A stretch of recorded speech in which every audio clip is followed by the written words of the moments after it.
नमस्कार दोस्तों। हम राजस्थान के पुरातात्विक स्थल आर्कियोलॉजिकल साइट्स पढ़ रहे थे। उसमें हम पाषाणिक क्षेत्र देख चुके थे। हम आपके चैल्कोलिथिक या ताम्र पाषाणिक देख चुके थे। हम कांस्य युगीन सभ्यताएं पढ़ चुके थे और लोह युगीन सभ्यताओं में मेरठ जो सबसे महत्वपूर्ण नगर हैं उसको पढ़ा जा चुका था। आज की जो क्लास रहेगी वो कुछ अन्य शेष बचे हुए स्थानों पर हैं और उसमें आपके नगरी हो, चाहे सुनारी हो, रंग महल हो, है ना, ऐसे कुछ मुख्य स्थान बचे हुए हैं, उसको हम पढ़ लेते हैं। और ये जो स्थान है, ठीक है, ये फर्स्ट ग्रेड के अंदर सेकंड पेपर में है, कॉलेज लेक्चर के अंदर है और बाकी छोटी मोटी परीक्षाओं में भी आ जाते हैं। तो आप मेरे हिसाब से आप सभी को पूरे अपने 5 या 6 लेक्चर हुए बढ़िया तैयार कर लेने चाहिए, ताकि पुरातात्विक स्थल हमेशा के लिए क्लियर हो जाएंगे। कई बार बच्चे पूछते हैं सर ये हमारे सिलेबस में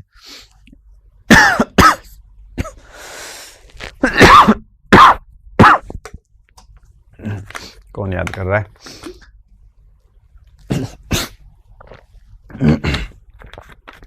बच्चे याद करते हों तो कौन करेगा। हाँ, तो कई बार बच्चे पूछते हैं सर ये पॉइंट हमारे कोर्स में तो नहीं लिखा, हमारा तो केवल कालीबंगा लिखा हुआ है, तो सर हमारा तो केवल आहड़ लिखा हुआ, हम गिलुंड क्यों पढ़े? मैंने कहा ऐसा है कि आप जिंदगी में एक यही एग्जाम दोगे, दूसरा नहीं दोगे। वो तो देंगे तो भाई पढ़ ले, एक पेज और तैयार कर लेगा तो क्या नुकसान हो जाएगा। 4 स्थान पढ़ते हैं, 2 छोड़ते हैं, फिर अगली किसी एग्जाम में जाएंगे तब वो 2 वापस पढ़ोगे, दूसरी किताबों में ढूंढोगे। इससे अच्छा है 2 पेज एक्स्ट्रा बनेंगे, तैयार कर लो, ताकि क्या समाधान हमेशा आपको स्थायी करना चाहिए। अब ज़्यादा फर्क होता है ना कि हाँ बहुत बड़ा टॉपिक है, हाँ तो अलग बात है, लेकिन कालीबंगा पढ़ रहे हैं, आहड़ पढ़ रहे हैं और साथ में गिलुंड को छोड़ रहे हैं, तो भाई 4 आधे पेज का टॉपिक छोड़ रहे हो, फिर हमेशा मन में रहेगा कि यार आधा पढ़ा हुआ है, आधा पढ़ा हुआ है। इससे अच्छा है कि 4 पेज 3 पेज एक्स्ट्रा लगेंगे, काम कर लो, और तो क्या, 1 घंटे का काम होता है, ठीक है। तो आज अपन शुरू कर रहे हैं, एक एक पॉइंट को लेते हैं, बहुत रैपिड स्पीड से चलेगा मामला। सबसे पहला मैं ले रहा हूँ नगरी की सभ्यता या सभ्यताओं के अन्य प्रमुख स्थल, ऐसे मैं हेडिंग दे रहा हूँ, अन्य प्रमुख स्थल। राजस्थान में लगभग 100 से 150 स्थल मिले हैं, तो सारे तो अब कभी पढ़ नहीं पाएंगे, बट मेरा प्रयास यहाँ पे ये है कि आपको जो है वो मुख्य मैं आपको बता देता हूँ, ठीक है। सबसे पहले आप पे आ रहे हैं हम नगरी है विद्यार्थियों चित्तौड़गढ़ के अंदर, नगरी सभ्यता, ठीक है, बहुत इम्पोर्टेंट है ये, सामान्य ज्ञान में बन जाता है प्रश्न कई बार, चित्तौड़गढ़ के अंदर, ठीक है, चित्तौड़गढ़। कई बार तो ऐसे ही आता है कि नगरी किस जिले में अवस्थित है, तो नगरी पूछे कहाँ पे है, कहोगे कहाँ पे है, चित्तौड़ में है। और ध्यान रखना ये 1872 के अंदर कार्लाइल ने सबसे पहले खोजा था। और आपको अगर जानकारी में हो ना हो तो मैं बता दूं, कार्लाइल ने उत्खनन किया यहाँ पे, और इस हिसाब से अगर आप सारे स्थल चेक करोगे ना तो उत्खनन किया गया ये पहला स्थान था, उत्खनन। क्योंकि जैसे बैराठ में भी आपके कैप्टन बर्ट ने अभिलेख खोजा तो वो धरातल के बाह्य भागों में ही था, तो राजस्थान में सबसे पहले उत्खनन की बात करें ना तो नगरी में भी थी, ठीक है। तो राजस्थान का पहला उत्खनन यहीं हुआ था, राजस्थान का पहला उत्खनन यहीं पे हुआ था, ठीक है। अच्छा, एक बात, दूसरी बात यहाँ पे ये भी कि पाणिनि ने भी लिखा है इसके बारे में। पाणिनि ने अष्टाध्यायी में क्या लिखा था कि जब हम आपके अश्वमेध यज्ञ कर रहे थे पुष्यमित्र शुंग का, मैंने आपको ये बात बैराठ में भी बताई है, अश्वमेध यज्ञ कर रहे थे तब यवन आक्रमण माध्यमिका नगरी से होते हुए बैराठ पर हुआ था। तो वो माध्यमिका नगरी किसको कहा गया है? माध्यमिका नगरी कहा गया है आपके इसी नगरी को, ठीक है, माध्यमिका। तो इसका उल्लेख हमें साहित्यिक स्रोतों में भी मिलता है, पुरातात्विक स्रोतों में भी मिलता है। इसके बाद अगर अपन देखें तो बाद में 1904 में भंडारकर महोदय ने, यूं कहिए कि यहाँ पर काम शुरू किया 1904 के अंदर। भंडारकर ने व्यापक पैमाने पर इसका यूं कहिए कि उत्खनन करवाया। फिर सुंदरराजन तथा पुरातात्विक विभाग ने 1962 में करवाया। सुंदरराजन ने, ठीक है, उसके बाद में 1962 में ASI द्वारा इन लोगों ने इसका उत्खनन करवाया। ठीक है, और सबसे आखिरी और सबसे महत्वपूर्ण बात कि यहाँ से कई सामग्री मिली है, कई प्रकार की यहाँ से हमें सामग्री मिली है, जिसमें से अगर मैं मेन नाम बताऊं यहाँ पे, तो हमें कई लेख युक्त शिलाएं मिली हैं, ऐसे पत्थर मिले हैं जिस पर लेख लिखे हुए हैं। ठीक है, इसके साथ साथ यहाँ पर हमें कई चक्राकार कुएं मिले हैं, चक्र के आकार के कुएं प्राप्त हुए हैं। इसके अलावा अगर अपन देखें तो कई गुप्तकालीन मंदिरों के अवशेष मिले हैं। ठीक है, मंदिर प्राप्त हुए हैं। इसके अलावा अगर अपन देखें यहाँ पे तो कई अलंकृत ईंटें प्राप्त हुई है। ठीक है, तो ये सारी चीजें जो है ये हमें नगरी से मिलती है। तो नगरी बहुत पुरानी सभ्यता नहीं है, सभ्यता बाद की है, लेकिन हमारे लिए काफी महत्वपूर्ण है। गुप्तकालीन मंदिरों में माना जाता है वैष्णव मंदिर है। ठीक है, तो ये बात आप लिख लो, पहला पॉइंट नगरी का क्लियर हो गया। ठीक है, अब हम आते हैं दूसरा मेन स्थल, यहाँ पे भीनमाल आया हुआ है जालोर के अंदर, और जालोर में सबसे पहले ऑलचिन दंपत्ति ने यहाँ पर खोज का कार्य शुरू किया था, बी ऑलचिन ने। ठीक है, बाद में आपके पहले बता चुका हूँ। और जालोर की यात्रा पोलो मीलो के रूप में आपको पता होगा कि हेनशांग ने भी की थी। 1953-54 में RC अग्रवाल द्वारा इसका खोज और उत्खनन का कार्य जो है वो किया गया। ठीक है, यहाँ हमें शक शासकों के सिक्के मिलते हैं, शक शासकों के सिक्के प्राप्त होते हैं। ठीक है, हेनशांग इसका विवरण देता है। हेनशांग इसे पोलोमीलो नाम से उल्लेखित करता है अपनी पुस्तक सीयूकी में। ये बात मैं आपको बता चुका हूं पहले सीयूकी के बारे में। ठीक है, तो पोलोमीलो नाम से इसने किया है। शक शासकों को क्या कहते हैं, क्षत्रप कहा जाता है। तो इन क्षत्रपों के सिक्के हमें यहाँ मिलते हैं। तब हम कई बार कहते हैं कि शकों का शासन रहा है। शक हम जो है ये कुषाणों के काल में भी रहे हैं, शक गुप्त काल में भी रहे हैं। तो इस समय की ये सभ्यता मानी जाती है भीनमाल की। ठीक है, इसके अलावा हम देखें तो यहाँ पे कई और भी चीज़ें मिली हैं, जैसे रोमन एम्फोरा प्राप्त हुआ है। एम्फोरा क्या होता है, रोम के अंदर शासकों के लिक्विड रखने का एक पात्र होता था, जिसमें बेसिकली शराब वगैरह रखी जाती थी। तो ये रोम का उपकरण है और भारत में भी ऐसा बनाया जाता था। द्रव्य रखा जाता था, तरल पदार्थ रखे जाते थे। ठीक है, ऐसा एम्फोरा प्राप्त हुआ है। तो ये जो अवशेष हैं ये ऐसा बताते हैं कि ये गुप्त काल से थोड़ा सा पहले का सभ्यता जो है वो रही है। ठीक है, अब रोमन एम्फोरा प्राप्त हुआ है, साथ में दुहत्थी सुराही प्राप्त हुई है। सुराही उपकरण होता है, दुहत्थी, दो हथों वाली सुराही प्राप्त हुई है। ठीक है, ये भीनमाल की बातें हैं। तो थोड़ा सा भीनमाल देख लो आप। फिर हम आते अगले पॉइंट पे, अगला ले लेते हैं ईश्वाल। ईश्वाल आया हुआ है उदयपुर में। ईश्वाल कहाँ है, उदयपुर में। ठीक है, ईश्वाल भी काफी महत्वपूर्ण है। और देखिए ईश्वाल में क्या क्या चीजें हमें देख के रखनी है। आप इनके जिलों के बढ़िया याद रखना नाम। यह एक पुरातत्व विभाग द्वारा खोजा गया, इसको कोई सन वगैरह महत्वपूर्ण नहीं है। एक औद्योगिक बस्ती थी ये। कैसी बस्ती? औद्योगिक बस्ती थी, इंडस्ट्रियल टाउन था ये। और यहाँ से हमें कई प्रकार के लोहा गलाने के प्रमाण मिले हैं, लोह पिघलाने के प्रमाण, भट्टियाँ वगैरह मिली हैं। और इसके साथ साथ हम अगर देखें यहाँ पे तो लोह का मल, लोह अयस्क, है ना, कई सारे प्रमाण, जैसे लोह अयस्क जैसा जमीन से प्राप्त करते हैं उसे लोह अयस्क कहते हैं, आयरन ओर बोलते हैं। लोह मल पिघलाने के बाद में जो आपके गैगिंग बचता है, गंध जैसे बोलते हैं, अशुद्धियाँ, वो लोह मल प्राप्त हुआ है। इसके साथ साथ में लोहे के उपकरण मिले हैं।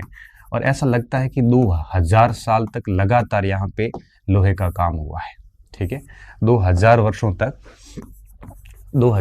तक निरंतर ये सभ्यता जो है तक ये कार्य निरंतर हुआ है। मतलब इतना लंबा ये सभ्यता जो है वो रही है, ऐसा माना जाता है। ठीक है, 2000 वर्षों तक। अच्छा, इसमें यूं कहिए कि 5 बस स्तर पर इसकी खुदाई हो चुकी है, 5 स्तर पर खुदाई हुई है। और जब 2000 साल लंबा कोई सभ्यता चली हो तो आप समझ सकते हो कि डेफिनेटली बहुत पुरानी सभ्यता रही होगी, बहुत पुरानी सभ्यता रही होगी। और हम यहाँ पे देखते हैं कि कुषाणकालीन सिक्के प्राप्त हुए हैं, कुषाणकालीन सिक्के प्राप्त हुए हैं। तो ये भी गुप्त काल से पहले और मौर्य काल के बाद की सभ्यता मानी जाती है यहाँ, और उससे पहले भी मानी गई है। ठीक है, सिक्के प्राप्त हुए हैं, ऊंट के दांत प्राप्त हुए हैं। ठीक है, और क्या मिला? ऊंट के दांत, ऊंट के दांत मिले हैं। ठीक है, तो ये 2-3 चीजें याद रखना, बाकी कुछ है नहीं यहाँ पे। ठीक है, ये हमारे था ईसवाल। कौन सा? ईसवाल, जो काफी महत्वपूर्ण है। इसके बाद में हम आते हैं सीधे रंगवाल पे, रंग महल पे, सॉरी। कितने हो गए? 3 हो गए।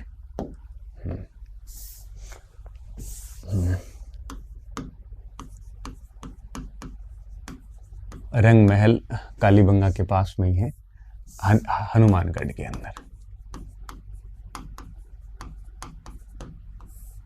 ठीक है,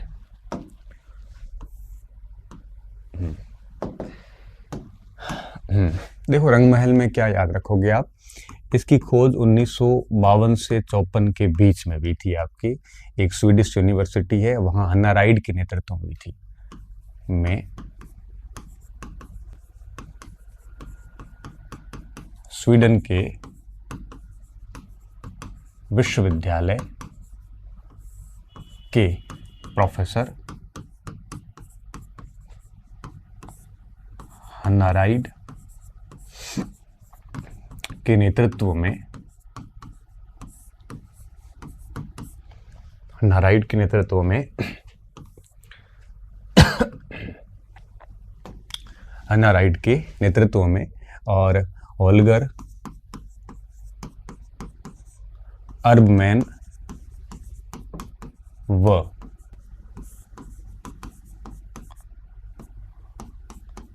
एर्स्किन के सहयोग से उत्खनन हुआ। ठीक है, तो ये स्वीडन यूनिवर्सिटी का प्रयास था। अब यहां से जितने भी मृदभांड मिले हैं, ये पाषाण काल से लेकर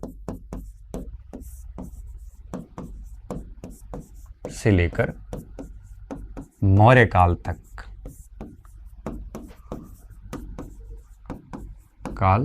तक के प्रमाण मिले हैं। ठीक है, प्रमाण मिले, मतलब तांबे की धातुएं भी मिली होगी और कांस्य की भी मिली है, साथ में सिंधु घाटी की भी मिली होगी, लोहे की भी मिली है। ठीक है, क्या क्या मिला देखिए। तो ये बस्ती 3 बार बसी थी, क्योंकि 3 स्तरों की खोज हुई है, स्तर मिले, पहली बात। दूसरी बात, यहाँ पे आपके लाल गुलाबी प्रकार के मृद भांड मिले। ठीक है, यूनिक है और हर जगह से नहीं मिले, ये प्रकार के मृद भांड मिले। ठीक है, एक गुरु शिष्य की मृण मूर्ति भी मिली है।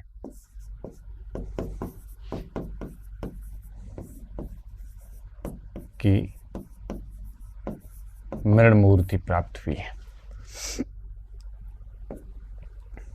एक तो ये मिला, इसके अलावा कई सारे पंचमार्क के सिक्के मिले हैं, आहत मुद्राएं जैसे हम बोलते हैं। और एक खास बात ये भी है कि कुषाणों के सिक्के भी मिले यहाँ से, कुषाण शासक कनिष्क और इनके सिक्के मिले हैं, कुषाण शासकों के सिक्के। तब लगता है कि मौर्य काल के बाद में भी यह क्षेत्र जो है वो अपनी उच्च अवस्था में रहा है। ठीक है, तो मौर्य काल तक के तो साक्ष्य अधिक मिलते हैं, परंतु कनिष्क के सिक्के मिलना, कुषाण शासकों में भी कनिष्क के मुख्य रूप से प्राप्त हुए हैं। इससे लगता है कि यह मौर्य काल के बाद में भी रंग महल जो है वो एक प्रकार से अच्छी स्थिति में था। ठीक है, इसके साथ साथ हम देखें यहाँ पे तो कई सारी मूर्तियां हमें प्राप्त हुई है, जैसे गांधार शैली की मूर्तियां मिली है, और गांधार शैली भी कुषाणों की ही थी। गांधार शैली की मूर्तियां मिली है। ठीक है, गांधार शैली की अगर मूर्तियों की बात करें तो यहाँ पे एक यूं कहिए कि एक नहीं, वो गुप्त काल की है, मूर्तियां मिली है। एक मिट्टी की प्रतिमा भी मिली है, मिट्टी की प्रतिमा जिस पर आपके ब्राह्मी लिपि में यशोदा लिखा हुआ है, जिस पर ब्राह्मी लिपि में यशोदा लिखा हुआ है। कृष्ण के प्रमाण हम कह सकते हैं, क्योंकि यहाँ पे कृष्ण का भी एक मूर्ति हमें प्राप्त हुई है। ठीक है, तो गांधार शैली की मूर्तियां तो भारतीय और यूनानी दोनों प्रकार के साक्ष्य जो है हमारे को यहाँ पर देखने को मिलते हैं। ठीक है, क्योंकि यहाँ से मैं कृष्ण इसलिए कह रहा हूँ कि यहाँ से हमें एक गोवर्धन करके ऐसे लिखा हुआ एक है वो मृण मूर्ति भी प्राप्त हुई है। इस बेस पे हम इसका क्या कह रहे हैं कि यहाँ से तो कृष्ण के भी साक्ष्य है वो मिलते हैं। ठीक है, ये हो गया इसका। अब रंग महल के बाद में आप लिख लो इसको, सुनारी पे आते हैं। 4 हो गई, 5वां सुनारी। ठीक है, सुनारी का नाम हम पहले भी एक बार लिख चुके हैं। कहाँ पे? जब हमने आपके बैराट पढ़ा था। सुनारी है झुंझुनू के अंदर। ठीक है, झुंझुनू में आई हुई है सुनारी, और ये कच्चे माल का यूं कहिए कि अयस्क का मेन केंद्र रहा है। देखिए 1980-81 में इसकी खोज हुई। कांतली नदी का किनारा था।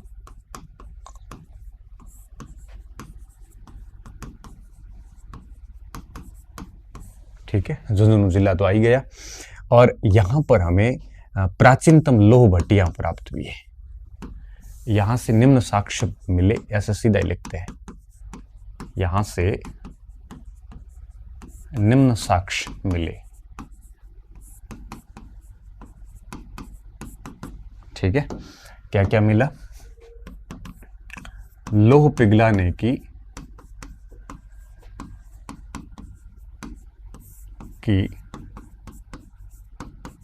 प्राचीनतम भट्टियां प्राप्त हुई। कई बार ऐसे सवाल पूछते हैं कि निम्नलिखित में से कौन से स्थानों पर लोहे को पिघलाने की भट्टियां हमें है वो प्राप्त हुई है। ठीक है, तो फिर इसमें सीधा सवाल आता है। ठीक है, कई लोह उपकरण प्राप्त हुए। भाई सीधी सी बात है, अब भट्टियां मिली है तो उपकरण भी मिलेंगे। उपकरणों की अगर मैं बात करूं तो लोहे के तीर मिले हैं, चूड़ियां मिली हैं, है ना, और इसके अलावा भी कई सारे लोह उपकरण जो है वो हमें प्राप्त हुए यहाँ से। ठीक है, कई लोह उपकरण हो गए, लोहे की बात होगी अभी तो। और यहाँ से घोड़े और चावल के अवशेष भी मिले हैं, लोहे का प्याला भी मिला है यहाँ पे, लोह प्याला, ठीक है। घोड़े और चावल के अवशेष मिले हैं,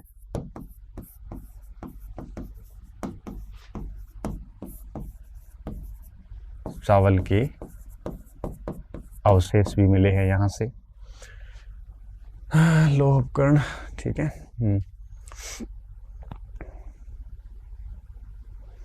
कुषाणकालीन कुछ मृण मूर्तियां और मृद भांड हमें प्राप्त होते हैं यहाँ से, बस बाकी तो ठीक है। कुषाणकालीन मृण मूर्तियां व मृद भांड प्राप्त हुए। बस सुनारी में आप इतना ध्यान रख लेना, इससे ज्यादा वैसे तो क्या मैं आज जो ये पढ़ा रहा हूँ ना छोटे छोटे, ये तो बस आप जिले का नाम याद रख लेना, इससे ज्यादा तो कभी मैंने प्रश्न इनके नहीं देखे। कल तक की जो क्लासेस थी वहां से कथन से मैं आपको कई बार बता चुका हूं कि कालीबंगा, बैराट, आहड़, बागोर, इन चारों से प्रश्न बनता है, कौन सा कथन गलत है कौन सा कथन सही है, डिटेल से प्रश्न आता है। फिर बालाथल, गिलुंड, गणेश्वर, ये जो छोटे नगर हैं, जोधपुरा, इनके ऐसे पूछते हैं कि कौन सा साक्ष्य मिला कौन सा नहीं मिला, थोड़ा सा टिपिकल प्रश्न, उससे उतना नहीं जितना कालीबंगा का आता है। उसके बाद जितने भी नगर बचते हैं इनका तो सिर्फ जिला याद कर लेना कि कौन सा किस जिले में है, ठीक है। और थोड़ा बहुत काल याद रह सके तो और बढ़िया बात है। अब मैंने जो बाद में पढ़ा ये सारे आप लोह काल किए, ठीक है।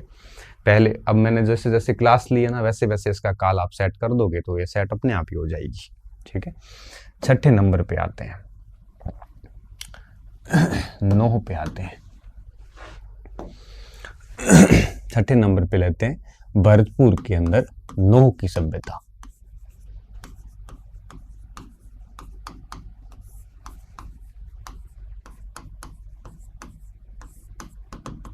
ठीक है।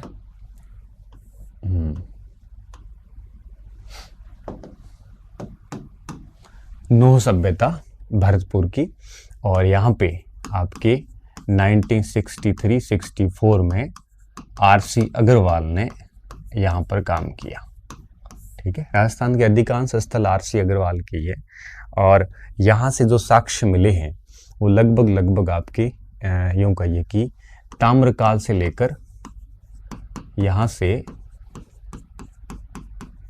ताम्रकाल से लेकर और फिर आपके महाभारत काल तक, काल से ताम्रकाल, वैदिक काल क्योंकि लोहा मिला है, तांबा मिला है, ठीक है, और महाभारत काल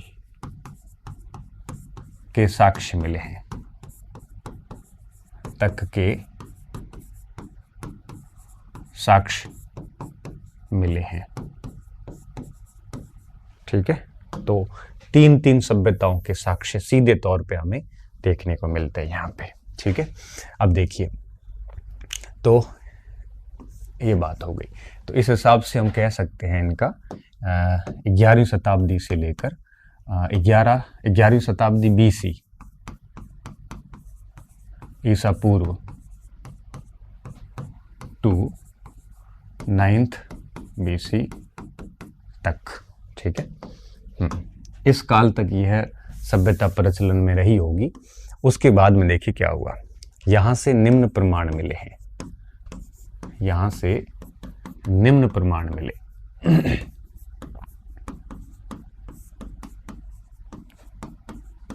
ठीक है। क्या क्या प्रमाण मिले तब हम यहाँ पे लिखेंगे एक एक के बारे में। एक प्रस्तर पत्थर की विशाल यक्ष मूर्ति, ठीक है, विशाल यक्ष मूर्ति, ठीक है। यक्ष उन राक्षसों को कहते हैं जो आपके अच्छे कार्य करते हैं, ठीक है। कुबेर के धन की रक्षा भी यक्ष करते हैं।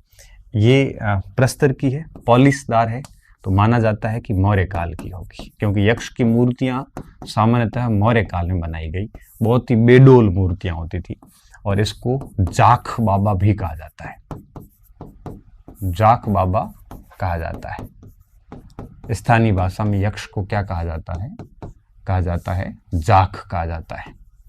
ठीक है, तो कई बार ऐसे फैक्चुअल प्रश्न आ जाता है कि जाख बाबा की मूर्ति हमें कहाँ से प्राप्त हुई है। ठीक है, इसके अलावा यहाँ पे लोहे के कृषि उपकरण, लोहे के कृषिगत उपकरण और साथ में 16 चक्राकार कुएं मिले हैं। ठीक है, इसके अलावा और देखें यहाँ पे तो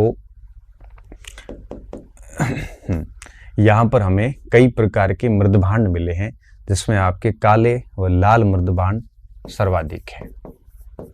काले व लाल मृदभांड, ठीक है, जो कि आपके ताम्र पाषाणिक संस्कृतियों से स्पेशली पाए गए हैं और हड़प्पा काल में भी काले व लाल उपकरण हमारे को मृदभांड मिलते हैं। ठीक है, इसके अलावा हम देखते हैं तो यहाँ से हमें कुषाणकालीन कई सिक्के और ईंटें प्राप्त होती है। ठीक है, कुषाणकालीन सिक्के व ईंटें प्राप्त होती है। ठीक है, तो हम कह सकते हैं कि ताम्र, वैदिक और महाभारत काल तक तो ये सभ्यता स्थल जो है विकसित रहा है। इसके बाद में भी इस सभ्यता का यूं कहिए कि अंत नहीं हुआ। यहाँ पर है वो छोटे छोटे वंश स्थापना कंटिन्यू चलती रही, क्योंकि महाभारत काल के बाद फिर ये सारी चीज़ें बाद की है। ठीक है, तो कई सारे प्रमाण मिलते हैं। यहाँ से जितने मृदभांड मिले हैं, इससे पता चलता है कि 5 संस्कृतियाँ यहाँ रही होगी, मृदभांडिक संस्कृतियाँ। ठीक है ना, ओसी 5 संस्कृतियाँ रही होगी यहाँ पे, चाहे वो वैदिक कालीन हो, चाहे ताम्रकालीन हो, चाहे सिंधुकालीन हो, सभी प्रकार की संस्कृतियों के हमें यहाँ पे प्रमाण मिलते हैं। ठीक है, अब हम आते हैं टोंक के ऊपर। टोंक में 2 बड़े स्थान मिले हैं। कितने हो गए? 6 हो गए। 7वां नंबर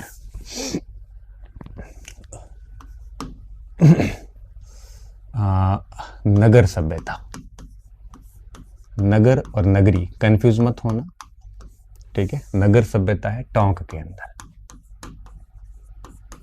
और रैंड जहाँ से सिक्के कई सारे मिले हैं वो भी टोंक में है, तो दोनों हम पढ़ लेते हैं। ठीक है, नगर सभ्यता की बात करें तो हमें ध्यान क्या रखना है कि यहाँ से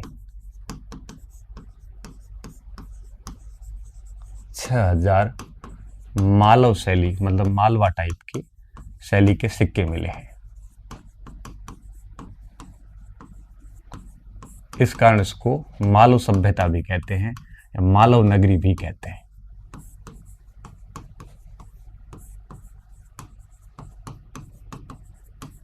ठीक है, अच्छा, ये जो सिक्के मिले हैं इनकी खोज कार्लाइल ने की थी। इनकी खोज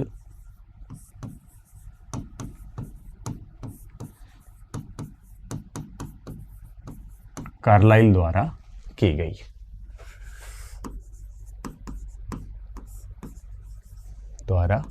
थी।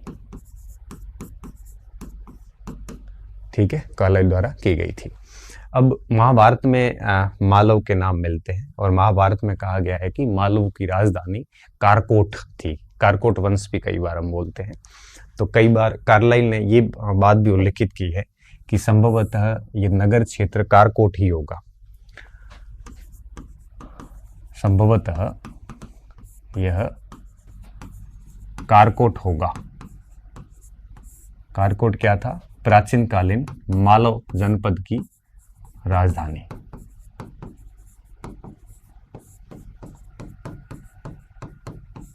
ठीक है, ऐसा संभवतः है ना, ऐसे कोई निर्धारित नहीं अभी तक, ऐसा है हम मानते हैं। ठीक है, फिर कृष्णदेव व के.वी. सुंदरराजन ने इसका आगे उत्खनन करवाया।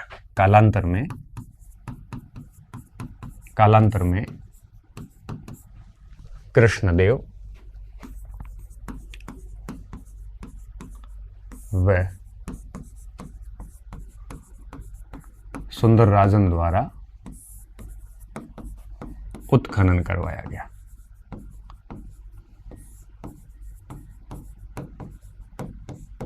ठीक है, एक बात।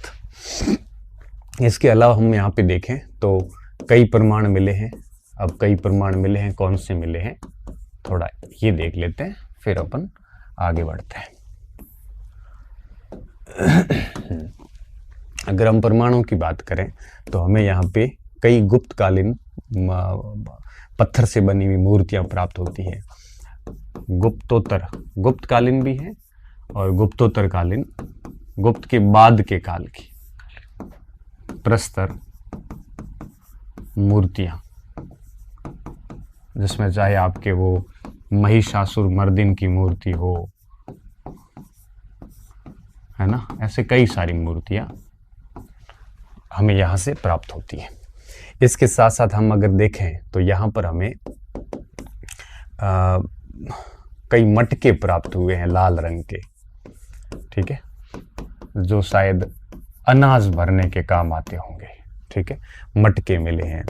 इसके अलावा लोह उपकरण मिले हैं। इसके अलावा शुंगकालीन है वो इंद्र इंद्राणी कामदेव रति की प्रतिमाएं भी हमारे को प्राप्त होती हैं। शुंगकालीन प्रतिमाएं जैसे इंद्र इंद्राणी, कामदेव, इस टाइप की कई मूर्तियां भी हमें प्राप्त होती, जो सामान्यतः है वो शुंग काल में बनाई जाती थी। ठीक है, तो इसके अलावा हम देखें आगे तो नगर में इतना ही था। एक हम देख लेते हैं रेड का।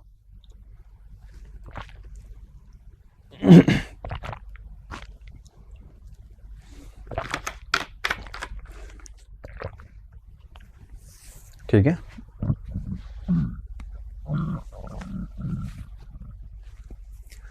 सॉरी,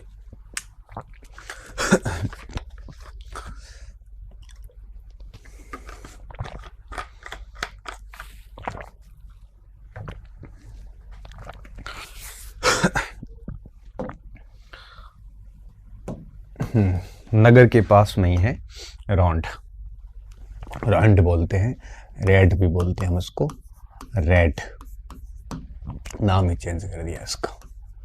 रेड सभ्यता ये भी आपके टोंक में आई हुई है, ढील नदी के किनारे पे। ठीक है, तो पहली बात कहाँ पे है, टोंक के निवाई में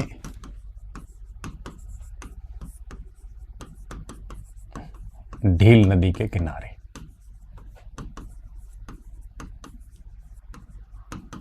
ढील नदी के किनारे, पहली बात। दूसरी बात, 1938 में दयाराम साहनी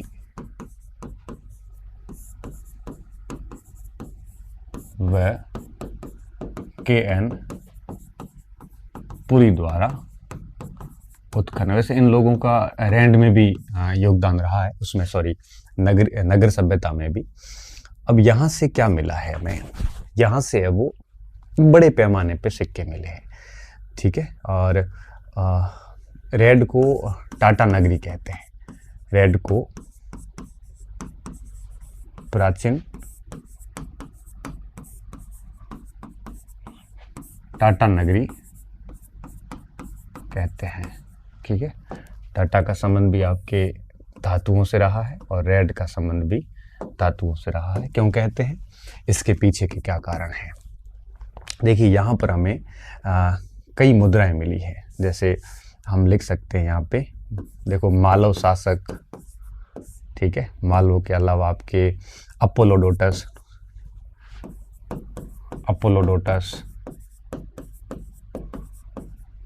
सिसेनिया, सिसेनिया मतलब ईरानियन,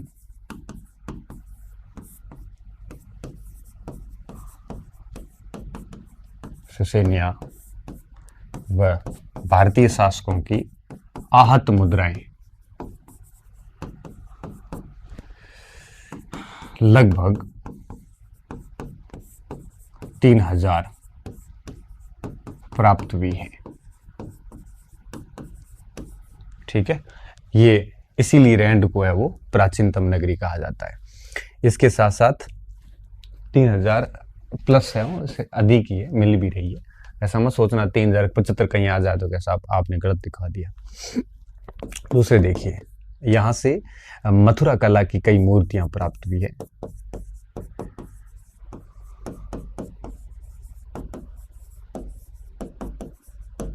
ठीक है, इसके अलावा अगर अपन देखें यहाँ पे तो एक ऐसी मुहर मिली है शीशे की, जिन पर आपके जनपद श लिखा हुआ है। ठीक है, शीशे की मुहर मिली है जिस पर जनपद स लिखा हुआ है।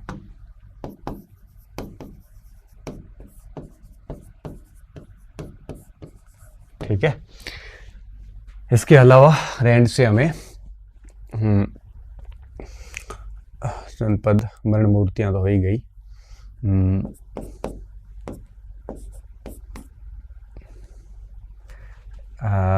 कई कई भव्य इमारतें मिली हैं, इमारतें, यक्षों की मूर्तियां,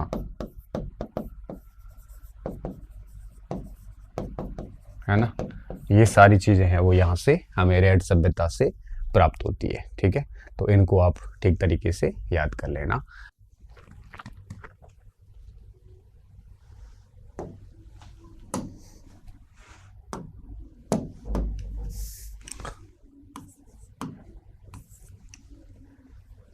एक थोड़ा सा हम निम्बाहेड़ा का भी देख लेते हैं, जो कि मध्यपाषाण कालीन स्थल है निम्बाहेड़ा। ठीक है, ये मध्यपाषाण कालीन स्थल है और ये हम कह सकते हैं कि लेटर मेसोलिथिक एज के संबंध में हम कह सकते हैं इसको, या हम इसको इस प्रकार से लिख सकते हैं। सबसे पहली जो आवश्यक बात होती है वो हमेशा ये ध्यान रखना होता है कि कौन सा स्थान किस जगह पे आया हुआ है। तो जहाँ तक निम्बाहेड़ा की बात है तो निम्बाहेड़ा आपके आया हुआ है आपके चित्तौड़गढ़ के अंदर, और चित्तौड़गढ़ में भी आपके एक कांदीमली नदी है, बनास नदी की सहायक नदी है, उसके किनारे पे आया हुआ है। ठीक है, और वहाँ पे ये अवस्थित है। और एक चीज़ विद्यार्थियों ध्यान रखना कि मध्यपाषाण कालीन जितने भी स्थल हैं, चाहे वो आपके निम्बाहेड़ा हो, चाहे वो आपके तिलवाड़ा हो, सोजत हो, धानेरी हो, यहाँ पे मोस्टली सारी खोजें जो है वो आपकी वी.एन. मिश्र ने की है। ठीक है ना, वीरेंद्रनाथ मिश्र की खोजें, अधिकांश खोजें वी.एन. मिश्र की है यहाँ पे। तो एक थोड़ी सी हेल्प मिल जाएगी आपको कि कहाँ पर किसने खोज करी है। ठीक है, तो निम्बाहेड़ा में आपको क्या क्या बातें ध्यान रखनी है। सबसे पहली बात ये ध्यान रखनी है कि यह स्थान कहाँ पे स्थित है। यह चित्तौड़गढ़ में, उससे पहले हम ये लिख सकते हैं कि यह मध्यपाषाण कालीन स्थल है।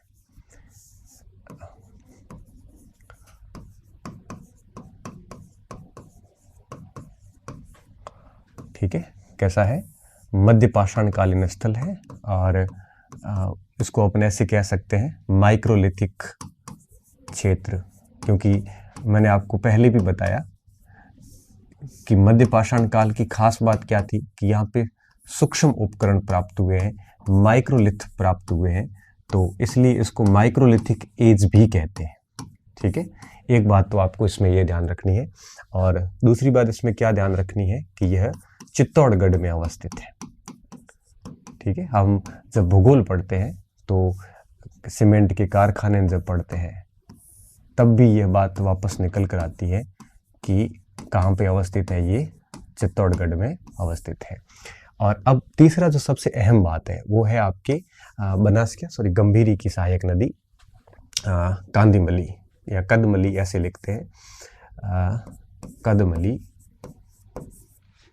नदी, जो स्वयं किसकी सहायक नदी है, गंभीरी की सहायक नदी, गंभीरी की सहायक नदी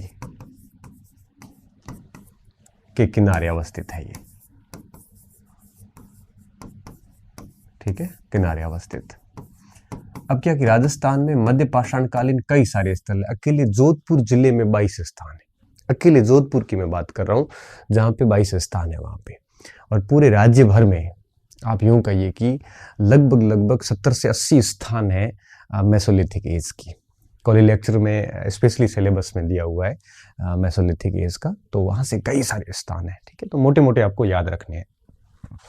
अब 3 बातें तो ये होगी, और सबसे महत्वपूर्ण बात, वापस वही बात कि इसकी खोज वगैरह जो है ये 1962-63 में वीएन मिश्र के नेतृत्व में की गई।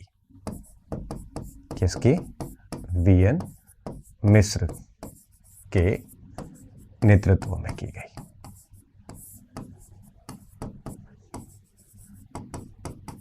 एक बात आपको ये ध्यान रखनी है। ठीक है, तो काफ़ी कुछ चीज़ें आ गई। वीएन मिश्र आ गया, ये क्षेत्र आ गया, और ये जिला भी आ गया, और मध्य पाषाणकालीन स्थल भी आ गया।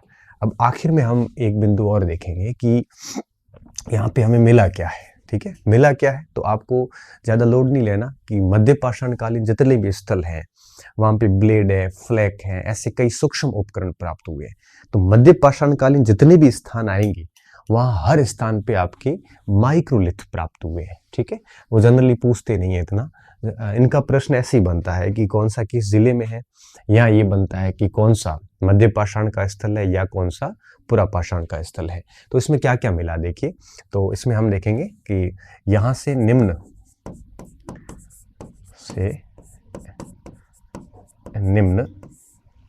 साक्ष्य प्राप्त हुए।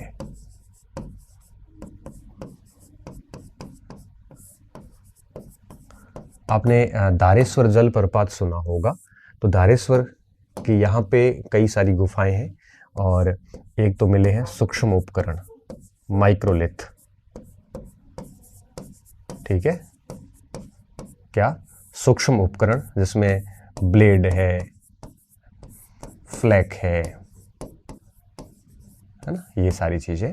और दूसरा भीमबेटका समान गुफा चित्रण।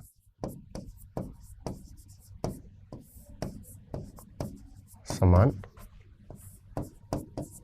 गुफा चित्रण। गुफा चित्रण को हम शैल चित्र भी बोलते हैं। शैल यानी चट्टाने, शैल चित्र भी बोलते हैं। गुफा चित्रण धारेश्वर से प्राप्त हुआ। ठीक है, धारेश्वर निम्बाहेड़ा में है। ठीक है, बस ये थोड़ा सा आप ध्यान रखना। ठीक है, बस इतनी सी बातें आपको इसमें याद रखनी। इससे ज़्यादा इसमें डिटेल इतनी है नहीं दी हुई। फिर वीएन मिश्र की किताब भी जाके पढ़नी पड़ेगी, और वो हमारे लिए इस समय संभव नहीं है, और इससे ज़्यादा जानकारियाँ हमें ध्यान रखनी भी नहीं है। ठीक है, ये 9 हो गए। एक हम और ले लेते हैं 10वें नंबर पे, मंडिया सभ्यता।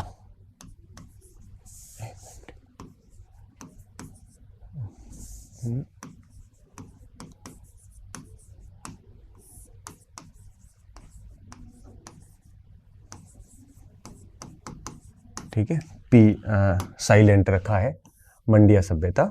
और इसमें कुछ भी विशेष जानकारी हमारे पास में नहीं है। बस इतना ध्यान रखना है कि यह भीलवाड़ा में है, बनास नदी के किनारे।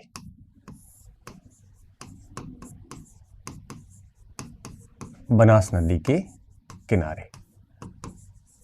एक तो बात आपको इसमें ये ध्यान रखनी है। ठीक है, और दूसरी बात आपको इसमें क्या ध्यान रखनी है कि इसकी खोज भी किसने करी है? वीएन मिश्र ने। और तीसरी बात इसमें क्या ध्यान रखनी है कि यहाँ पर पाषाण काल का, पुरा पाषाण काल के निम्न पुरा पाषाण के यहाँ से हमें साक्ष्य मिले हैं। ठीक है, निम्न पुरा पाषाण।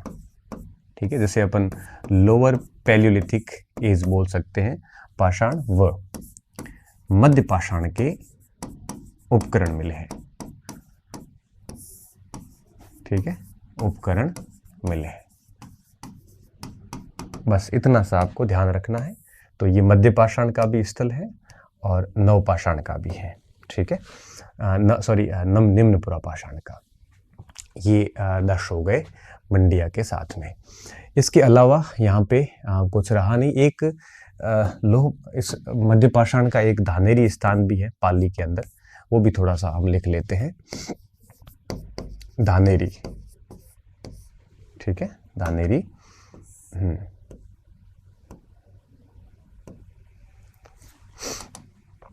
हाँ, ये सोजत के पास में है, पाली में है। सोजत के पास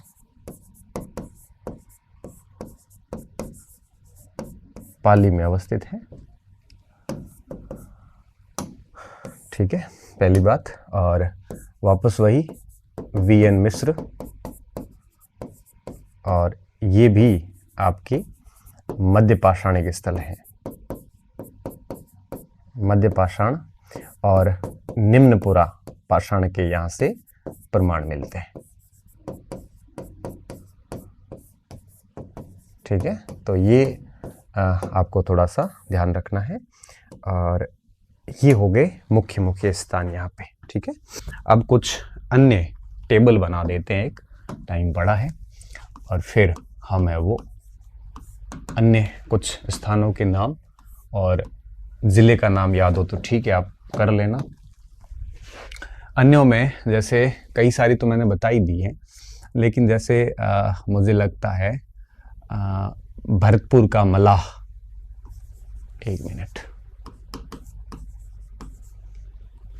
भरतपुर स्थित मलाह क्षेत्र, जहां से तांबे का हारपून मिला है,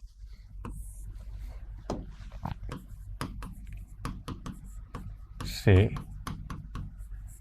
ताम्र उपकरण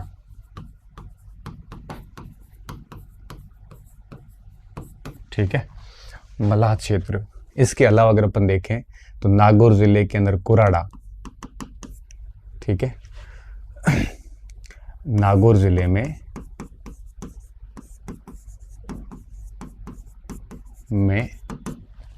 कुराड़ा से औजारों की नगरी कहा जाता है, जहां से कई औजार मिले। इस कारण इसको क्या कहते हैं? कुराड़ा को औजारों की नगरी कहते हैं, ठीक है।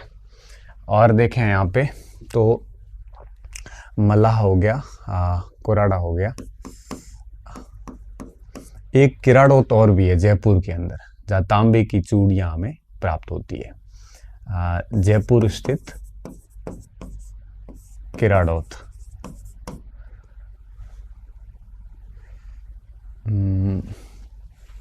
किराड़ौत, ठीक है,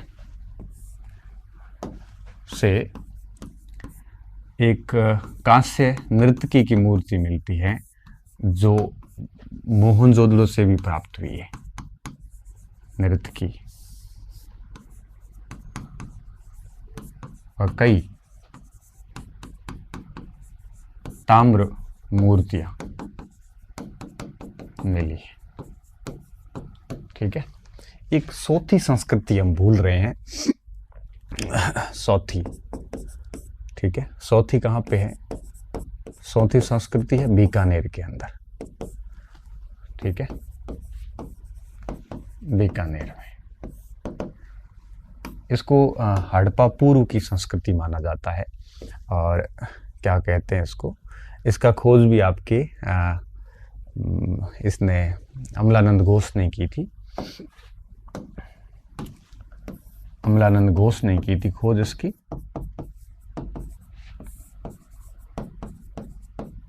ठीक है, इसको कई बार कालीबंगा प्रथम भी कहते हैं। ये ज्यादा ठीक लग रहा है, उस समय शायद हमने गलत लिख लिया है। ठीक है, आप ये याद रख लेना। और पूर्व क्लास में जो हमने लिखा था ना, जिसमें हमने लिखा था कि कालीबंगा को सौथी सेकंड बोलते हैं, वो काट देना आप, ये ज़्यादा ठीक लग रहा है। ठीक है, फिर वो दोनों में ऐसे कन्फ्यूजन हो जाएगा। तो सौथी को कालीबंगा फर्स्ट कहा जाता है, मूल कालीबंगा और सौथी को कालीबंगा फर्स्ट कहा जाता है। यहाँ से भी आपके प्राक हड़प्पा कालीन साक्ष्य प्राप्त हुए, इसलिए इसको कालीबंगा फर्स्ट नाम दे दिया गया। ठीक है, ये ठीक है। और पिछला जो लिखा था कालीबंगा में सौथी सेकंड करके, वो आप है वो संशोधित कर देना। ठीक है, ये सही है। बस इतने ही है इसमें। ठीक है, अब कोई और स्थान बचे हैं तो जैसे मुंडिया है, नींबाहेड़ा है, मध्य पाषाण काल के, ऐसे कुछ स्थान और बचे हुए हैं, तो उस पर लिस्ट बना के हम डाल देंगे, उस पर PDF के साथ में अटैच कर देंगे, आप देख लेना उसको। ठीक है, तो बहुत बहुत धन्यवाद विद्यार्थियों, अच्छे रहिए, मस्त रहिए और पढ़ते रहिए।